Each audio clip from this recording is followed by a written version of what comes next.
भगवान विष्णु के 10 अवतारों में से एक अवतार है भगवान श्री कृष्ण। माना जाता है कि भगवान कृष्ण भगवान विष्णु के पूर्ण अवतार थे और धरती पर अधर्म का नाश करने के लिए अवतरित हुए थे। क्या आप जानते हैं कि भगवान श्री कृष्ण की मृत्यु कैसे हुई थी? किसने भगवान का अंतिम संस्कार किया था? और अंतिम संस्कार में भगवान का ऐसा कौन सा अंग था जो कि जला नहीं था और वह आज भी धरती पर है? इन सभी प्रश्नों के उत्तर जानने के लिए आप इस वीडियो के अंत तक जुड़े रहें।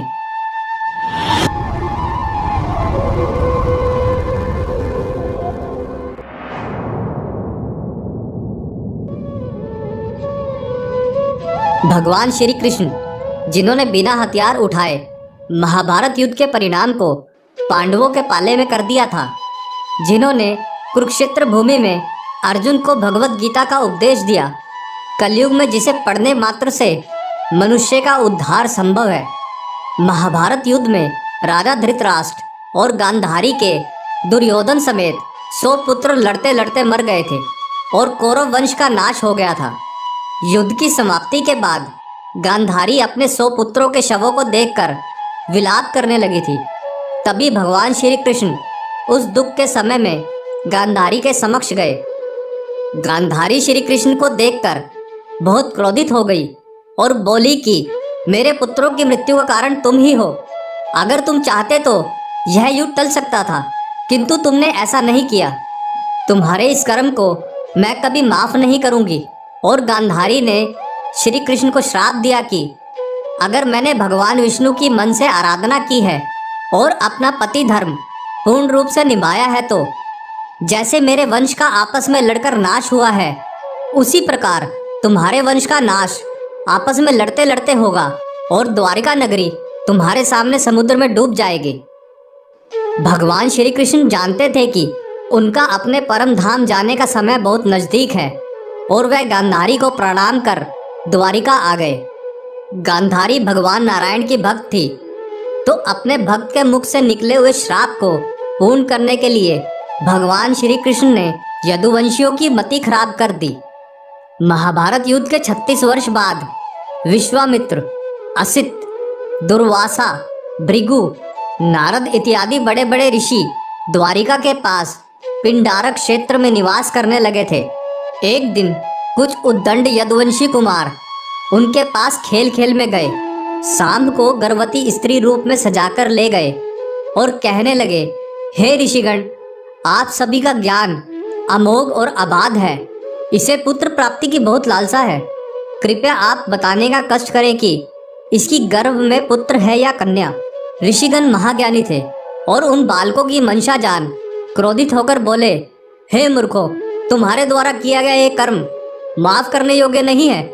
सांब को जो तुम बनावटी गर्भवती स्त्री बनाकर लाए हो, अब इसकी गर्भ से एक ऐसा मूसल पैदा होगा जो तुम्हारे संपूर्ण कुल का नाश करेगा। मुनियों का श्राप सुन यदुवंशी कुमार डर गए और जैसे ही उन्होंने सांब का पेट खोलकर देखा, उसमें सच में लोहे की मुसल थी। यह देख सभी कुमार पछताने लगे और मुसल ले जाकर राजा उग्रसेन के समक्ष रख दिया और सारा वृतांत सुनाया। उनके चेहरे फीके पड़ गए थे और सभा में बैठे सभी जन भी यह सुनकर डर गए थे, क्योंकि वे जानते थे कि ब्राह्मणों के द्वारा दिया गया श्राप कभी खाली नहीं जाता। राजा उग्रसेन ने उस मुसल को चूरा चूरा करवाया और उस चूरे को तथा बचे हुए टुकड़ों को समुद्र में फेंकवा दिया। लोहे के टुकड़ों को एक मछली खा गई और चूरा लहरों के साथ बहकर समुद्र किनारे आ गया और उससे बिना गांठ की घास उग गई।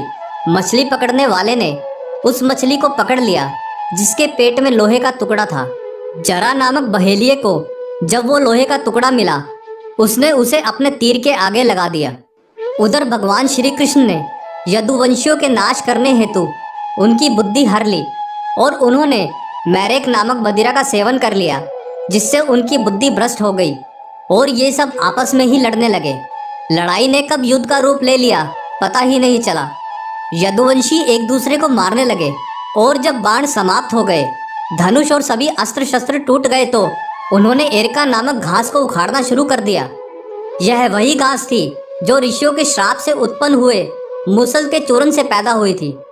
यदुवंशियों के हाथ में आते ही वो वज्र के समान कठोर मुद्गरों के रूप में आ गया।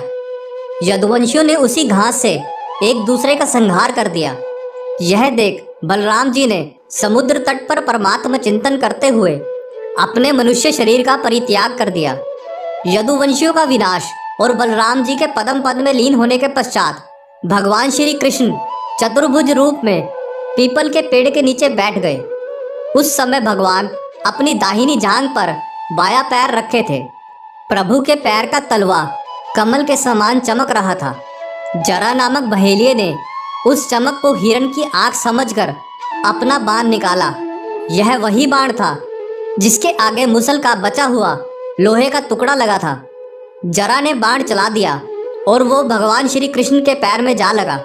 जब जरा ने देखा कि उसका तीर तो चतुर्भुजी भगवान कृष्ण के पैर में लगा है, तो वो विलाप करने लगा और भगवान को बोला, हे प्रभु, मैं बहुत बड़ा पापी हूँ। मैं निरपराध हिरणों को मारने वाला दुष्ट हूँ। कृपया आप मुझे अभी अपने हाथों से मार डालिए ताकि मैं कभी किसी की जान न ले पाऊँ। यह कहकर वो बहुत रोने लगा। भगवान श्री कृष्ण जरा से बोले कि हे जरा, तुम तनिक भी वियोग मत करो। इसमें तुम्हारा कोई दोष नहीं है। ये तो नियति थी। त्रेता युग में तुम बाली थे और मैं राम अवतार लिए हुए था। मैंने तुम्हें धोखे से बाण मारा था, इसलिए इस जन्म में तुम्हारा बाण मुझे धोखे से लगा। प्रभु ये कहकर अपने लोक को प्रस्थान कर गए और श्री कृष्ण के प्रस्थान करते ही समुद्र ने द्वारिका को पूर्णतः डुबा दिया। कुछ कथाएं ऐसी भी हैं जिनके अनुसार श्री कृष्ण का अंतिम संस्कार पांडवों के द्वारा किया गया था। हालांकि भागवत महापुराण के अनुसार ऐसी कोई कथा नहीं है। उन लौकिक कथाओं के अनुसार जब पांडवों के द्वारा श्री कृष्ण का अंतिम संस्कार हुआ था, तब उनका सारा शरीर जल गया था, पर उनका हृदय नहीं जला था। तब पांडवों ने उनके हृदय को जल में प्रवाहित कर दिया था। बाद में भगवान का हृदय राजा इंद्रियम को मिला। राजा इंद्रियम भगवान जगन्नाथ के परम भक्त थे, इसलिए उन्होंने वो हृदय भगवान जगन्नाथ की मूर्ति में स्थापित कर दिया था और माना जाता है कि आज भी भगवान जगन्नाथ की मूर्ति में वह हृदय स्थापित है। आशा करते हैं कि हमारी प्रस्तुति आपको काफ़ी पसंद आई होगी। आपसे अनुरोध है कि आप इस वीडियो को ज़्यादा से ज़्यादा लोगों तक पहुंचाने के लिए लाइक, शेयर और सब्सक्राइब करें। धन्यवाद।